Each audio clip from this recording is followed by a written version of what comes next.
अक्कलकोटला गेल्यावर नेमके काय होते बरे? मी सांगते.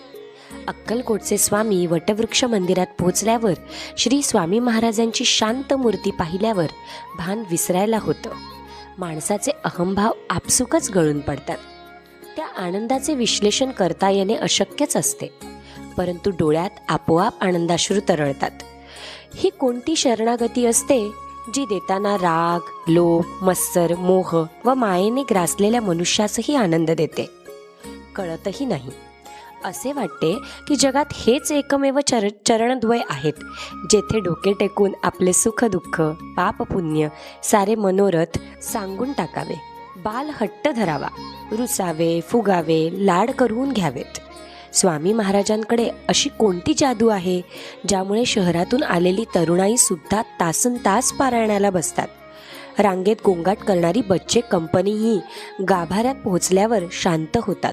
खरंच स्वामी महाराजांनी अक्कलकोटला प्रकट होऊन आपले सर्वांचे आयुष्य उजळून टाकले आहे.